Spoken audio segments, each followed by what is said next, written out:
ngesinye isikhathi esiphambili uthi ubaba kwakungemva kancane kokuvulwa kwendlu yezitsha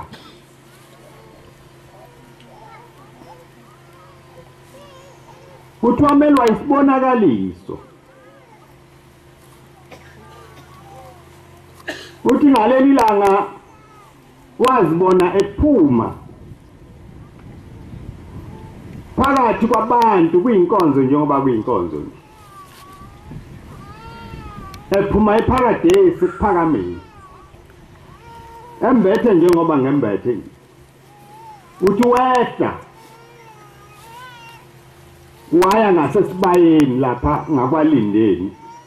kukhona isango eliqhamuka lapha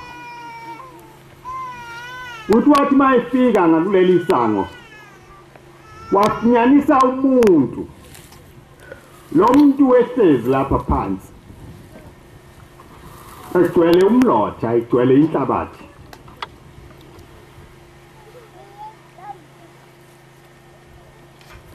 uthi ngase ngifike ngima phezulu kwalo muntu ngolile lo muntu inwele lezi zimahlothu akwazi ukuthi zagcina nini igezwa nokukanya uthi kwafika ukuthi angikhulume ngenkanyana nalo muntu ngimthethise uthi ngabuye ngezwa sengizibamba uthi ngase ngibuza kahle nje ukuthi hawu wena ndoda awungeni ngani bonke abantu bengena na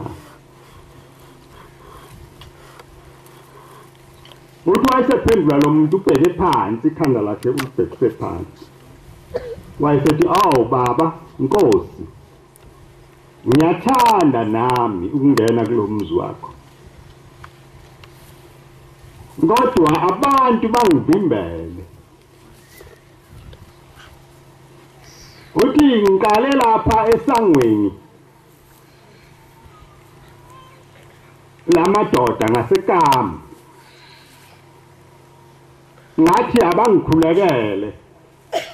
uthi wasekuqhamuka befundisi bathi gowani suka la hamba lo nqolile wena akungeni ukungena la hamba yogeza ugqoke kahle uthi ngabuya ngeza kuleli sango elingapha ngaseMosthemba kwakuhlala amantombazana uthi nakhona bangenze njalo uthi bafike bangithela ngomlotha bangithela ngezibi uthi manje sengikuleli sango uthi ngalesi sikhashana lo muntu ekhuluma uthi baba kwafika ukuthi ake ngimbhekisise lo muntu uthi ngathi mangibheka ikhanda uthi ngathi hawu ngibaba uthi leli khanda lafana nekhanda lika baba uthi ngathi mangibuka neinyawo uthi ngabona ukuthi yezakhe uthi ngase ngehla sengiqoshama uthi kwafika inyembezi uthi ngakhala ngathi baba ufanele yini ma ungena kulo mzi ukhuleke na uthi wathi yebo mntanami yonke imizi kuyakhuleka uma bekungenisa bakungenise uma bengakungenisi bangakungenisi uthi angazange ukuthi wasuka lapho wenze njani ngikhuluma ngendaba yokuthi abantu abaningi bakhathazekile ngoba bekunabefundisi kuleli banga nabesibethemba sithi bahlakaniphile bafanele ukuyibona izinto kodwa abakubonanga lokho manje siyayibuza kwenziwe yini cha yilo moya owawukhona kulaba befundisi okwathi makuqhamuka inkosi yasekuphakameni bayigowanisa bayixosha yilowo moya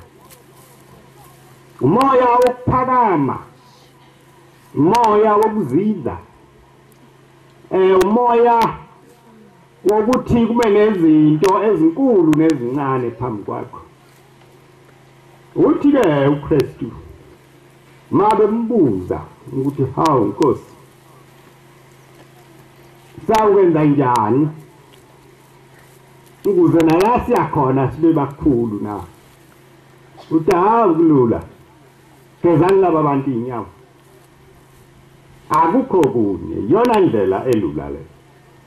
Hawu, bamangala abefundisi bakhe ukuthi hawu, ngoba laba bantu yibo nje kufanele bageze thina na. Uthi yena cha, kuyaphambana. Yini okufanele nibageze inyawo?